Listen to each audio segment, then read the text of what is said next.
Bonjour et bienvenue dans cette nouvelle chronique taraborienne où nous allons continuer de disséquer le scénario L'affaire du poudrier de cristal. Poursuivons donc, comme dirait le rogue moyen à la vue d'une bourse qui passe sous son regard. Alors, lorsque j'ai commencé à me dire que j'allais écrire ce scénario d'enquête, j'ai orienté ma réflexion en me disant d'essayer d'analyser assez rapidement par rapport au scénario d'enquête que j'ai eu l'occasion de faire jouer, ce qui m'avait semblé ne pas convenir. Et j'ai relevé deux points essentiels. Le premier, c'est que bien souvent, en tout cas dans les scénarios d'enquête que j'ai eu l'occasion de faire jouer, ce qui menait, enfin les pistes, les indices pour remonter l'enquête et arriver jusqu'à identifier le ou les coupables, ou en tout cas comprendre l'affaire, c'était souvent quand même un peu capillotracté, voilà, un peu tiré par les cheveux, ça se tenait pas. Il y avait soit des énormes révélations, soit bon, ça tenait à un fil, une déclaration où le faisceau d'indices était trop flué, etc. Donc peut-être des enquêtes trop complexes et finalement qui nuisent à la qualité de jeu. Donc ça, c'était le premier point que je voulais éviter dans la rédaction et la conception de ce scénario.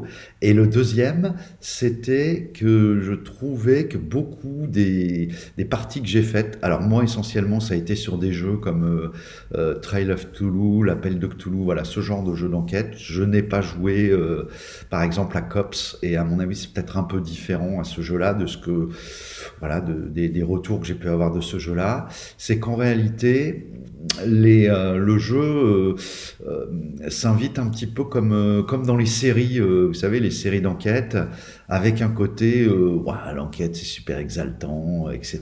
Bon. Et je trouve, moi, que ça nuit un petit peu à la crédibilité de l'affaire, et donc par conséquent à la qualité de l'immersion pour les joueurs et le maître de jeu.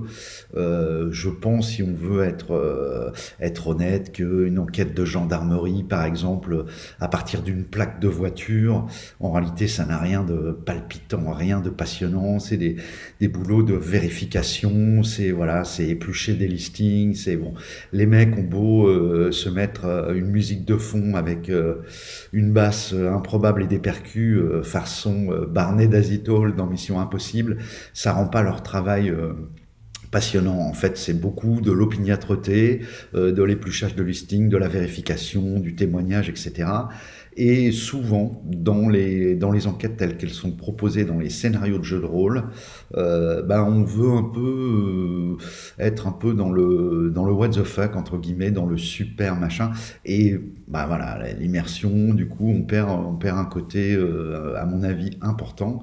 Et puis surtout, il y a plus dans des jeux un peu avec du surnaturel, notamment c'est le cas à l'Appel de Cthulhu ou Trail of Cthulhu, où il y a une partie, j'allais dire conventionnelle, civile, urbaine, et puis une partie surnaturelle. Et on n'a plus de contraste. On en vient à des scènes où vous allez avoir vos investigateurs qui vont, pourquoi pas, menacer des témoins avec des armes à feu, alors qu'on est dans le cadre d'une ville en 1920, par exemple.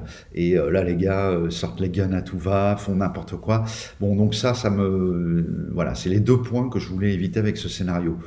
Du coup, si vous vous rappelez bien, en fait, les deux pistes, la piste de Sonia Bennett et la piste d'Irving Bradshaw, le mécano, sont en fait des pistes toutes simples, toutes bêtes. Alors évidemment, à ce stade-là où j'en suis arrivé, c'est presque trop simple.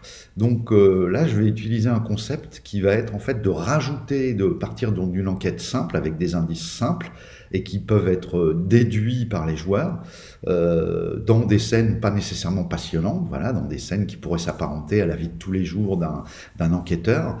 Et donc je vais rajouter des couches d'éléments supplémentaires qui vont venir un peu brouiller tout ça, mais ne pas trop complexifier les éléments de départ en eux-mêmes, ce qui est souvent fait dans les scénarios, où vous avez un seul axe de piste, mais par contre, à un moment, c'est très... soit ça tient à un jet de dés, alors là, c'est carrément très dangereux et ça fonctionne pas, souvent le scénario fonctionne pas, soit c'est trop tarabiscoté, il faut trouver une énigme, alors que bon, 98% des enquêtes de tous les jours, ça se passe pas comme ça. Donc moi j'aime bien ce côté, encore une fois, pour favoriser l'immersion, de rester dans quelque chose de crédible. Et je trouve que le côté surnaturel prend d'autant plus de saveur qu'on a ce pan tout à fait traditionnel et crédible au cours de l'enquête. Donc ce petit concept-là, et d'ailleurs c'est le titre de la vidéo, de cette vidéo là que vous êtes en train d'écouter, j'ai appelé ça la forêt qui cache l'arbre. C'est-à-dire qu'en gros, je vais rajouter des éléments qui vont faire que mes deux éléments assez simples du début, les deux premières pistes qui sont les bonnes et qui peuvent permettre aux joueurs d'aller au bout, sont en fait dissimulés parmi d'autres choses. Alors on va regarder ensemble dans le document ce que ça a donné sur certains cas. On se retrouve donc, nous en étions restés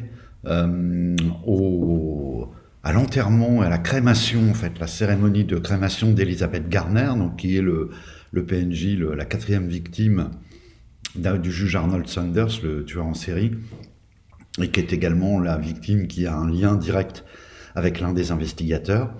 Donc là, j'ai rajouté des éléments qui sont des pistes que les personnages vont peut-être suivre, des actions que je pense qu'ils vont peut-être faire ou pas, histoire de noyer tout le reste dans la masse.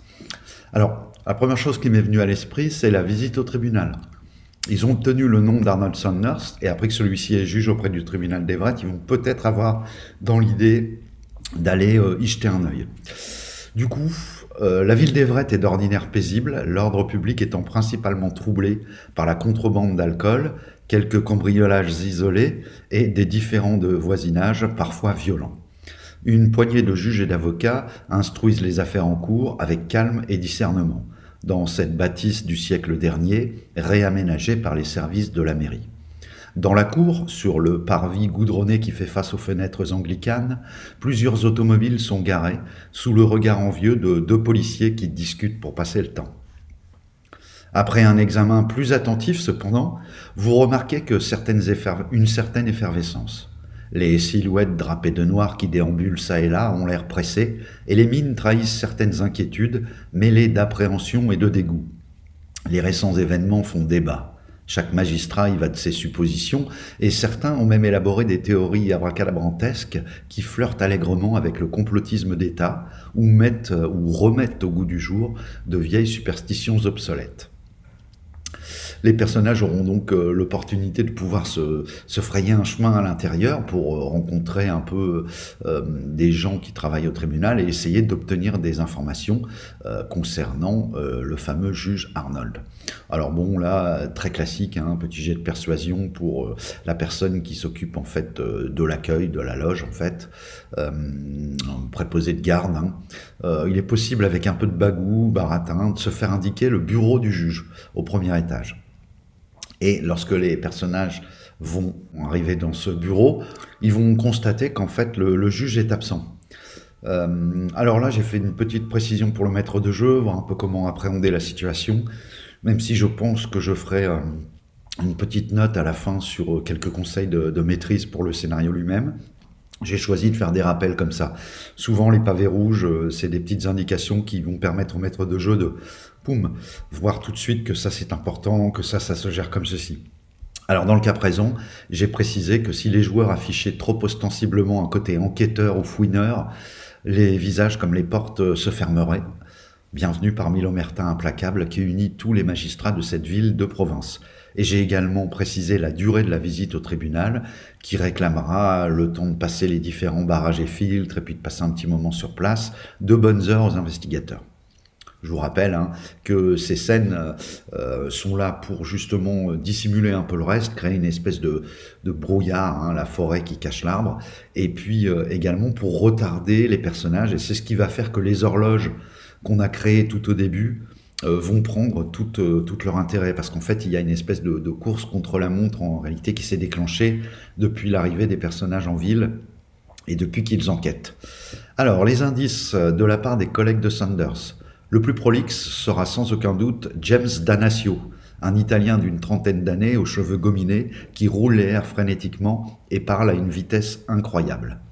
Même si l'on comprend tout le respect que le volubile garçon éprouve envers son supérieur, le jeune greffier ne manque pas de notifier que depuis plusieurs semaines, quelque chose a d'après lui incontestablement changé chez le juge Sanders, comme s'il avait été gagné par une sorte d'apathie ou de désintérêt pour tout ce qui concerne son travail. D'ailleurs, ses visites au bureau sont devenues plus que sporadiques. Avant, il allait jusqu'à emporter chez lui les dossiers courants pour continuer de travailler dans la soirée.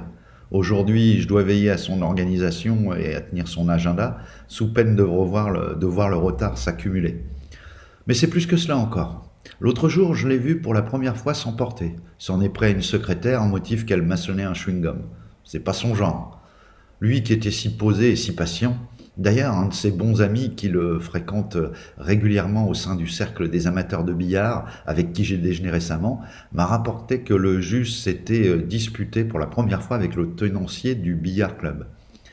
Lorsqu'en plaisantant, celui-ci euh, plaisante à propos d'une ardoise, le patron du club voit Monsieur Sanders entrer dans une colère inexpliquée, et après avoir immédiatement signé un chèque pour régler sa cotisation en retard et les quelques tournées de boisson qu'il avait sur sa note, le juge a quitté les lieux en pestant. Il n'est d'ailleurs plus réapparu depuis maintenant 3 semaines. Le greffier, ce jeune homme italien si volubile, fournira volontiers l'adresse du Cercle des amateurs de billard, qui est une académie de billard située au 237 Park Avenue.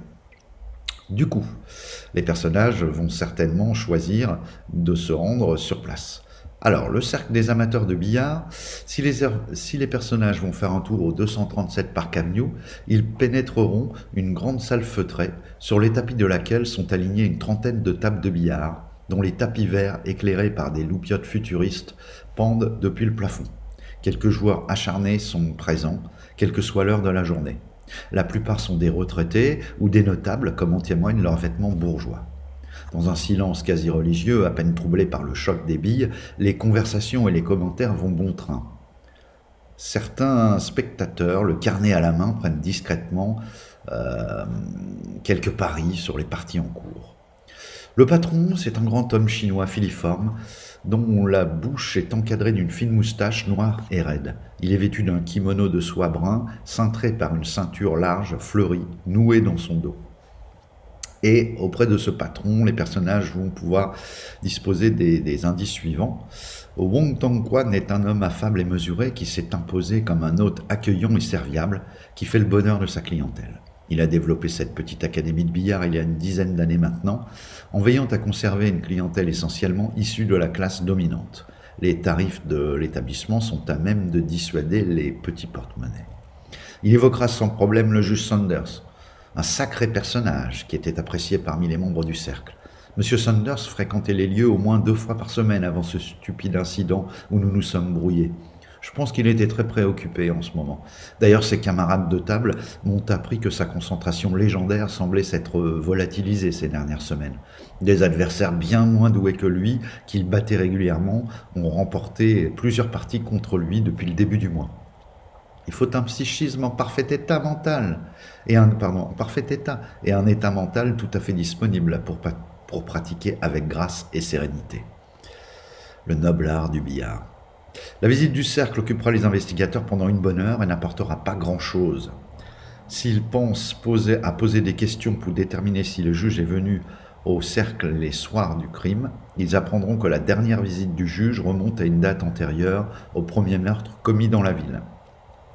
Ensuite, j'ai imaginé l'hypothèse, qui peut être probable selon le groupe d'investigateurs, de se dire, bon, on sait que le juge travaille au tribunal, il va forcément se pointer, on va faire une planque et on va l'attendre. Alors, que se passe-t-il si les aventuriers planquent ? Eh bien, il y a 2 cas de figure. D'abord, Sanders vient, repart, et là, les investigateurs entament une filature. S'il s'aperçoit qu'il est filé, eh ben en fait, c'est un jet d'opposition Stills contre Lysen. Le juge va les balader, en fait, et va commencer à rouler, jusqu'à sortir de la ville. En fait, le maître de jeu, dans ce cas-là, fera un test de psychologie difficile. euh, pour permettre au personnage, au bout de 10-20 minutes, de comprendre que le mec est en train de l'emmener en bateau. Alors Sanders va aller jusqu'à sortir de la ville avec sa belle voiture flambant neuf et les investigateurs, après une demi-heure de filature, devront réussir un jet de chance sous peine de tomber en panne sèche. Ce test est réitéré toutes les demi-heures suivantes avec un malus croissant de 5% pour chaque nouvelle tentative. Voilà, l'idée c'est que Sanders parvienne à les semer. Il a une nouvelle voiture, voilà, la Roadster supérieure de chez Chevrolet, qui a un gros réservoir, et du coup il se dit qu'en baladant la voiture qu'il suit, ils vont certainement être à court d'essence avant lui-même. Rappelons que c'est un juge et qu'il a quand même certaines capacités cognitives et cérébrales pour faire face aux situations. Maintenant, si le juge ne remarque pas les personnages, Arnold se rendra dans le centre-ville et fera une courte halte dans un drugstore pour acheter plusieurs bouteilles d'eau, ainsi que de nombreux sandwichs et pâtisseries. En fait, l'absorption des champignons hallucinogènes régulière pour Sanders depuis quelques jours maintenant commence à lui dessécher les papilles et surtout ça lui cause des fringales frénétiques. Voilà, si les personnages passent derrière lui, ils pourront avoir un employé du drugstore qui leur dira c'est bizarre quand même ce monsieur, ce qu'il a pris, c'est pas courant.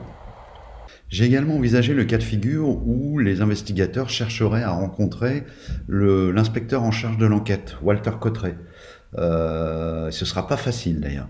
Et du coup, ça m'a amené à construire un petit peu ce personnage.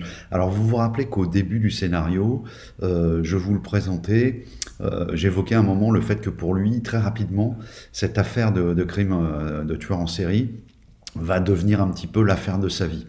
Alors pourquoi? En fait, ce Walter Cotteret, c'est un gars très très physique, issu d'une famille de notables d'importance de la ville. Et en fait, ce gars-là était vraiment pas très doué pour les études. C'était plutôt le quarterback bien aimé, mais qui aimait pas trop les cours, etc. Et finalement, il a fini, par le cercle de relations de sa famille, par trouver une place et être engagé dans la police. Mais c'est un peu le raté de la famille. Du coup, il a une psychologie assez particulière. Hein. C'est un grand homme à la stature imposante, ancien footballeur célèbre du principal collège de la ville. Sa popularité lui a permis de s'engager dans les services de police, au sein desquels ses compétences physiques ont rapidement été remarquées par ses instructeurs. Malgré une carrière honorable, l'inspecteur qui est issu d'une famille de notables est perçu comme un loser qui n'a pas su se tailler une place à la hauteur de son rang. Depuis le début de l'affaire qu'il appréhende comme une chance pour retrouver la grâce au sein de sa propre famille, Walter fait preuve d'une grande énergie pour enquêter sur les crimes. Il est également particulièrement attentif pour veiller à briller et s'attirer tous les mérites quant à l'arrestation du meurtrier. Alors bien sûr, à mesure que l'enquête piétine et que les cadavres s'accumulent, le policier d'ordinaire docile perd patience et devient irritable, pour que le maître du jeu ait des indications concernant sa psychologie. Alors, son niveau, il y a ses caractéristiques, ça c'est assez classique. Concernant son évolution psychologique, dès l'instant où les premières créatures surnaturelles apparaissent, la santé de l'inspecteur commence à diminuer de façon régulière. Le policier va en faire perdre 4 points de santé mentale toutes les demi-journées. Et le fait que l'enquête piétine et que petit à petit, ce qu'il considérait comme étant la chance de sa vie, pour retrouver redevenir une figure sociale à la hauteur de ce que sa famille attend de lui, va complètement lui vriller le cerveau. Walter peut rapidement devenir dangereux en faisant feu, par exemple, ou en prenant des initiatives pour le moins étonnantes. Là encore, ce sera laissé au libre arbitre du MJ. Ça peut être un moyen de créer des scènes intéressantes si, par exemple, Walter et un coéquipier se retrouvent sur une scène où sont en train d'enquêter les investigateurs. Voilà, j'espère que cette vidéo vous a plu. Je vous dis à bientôt.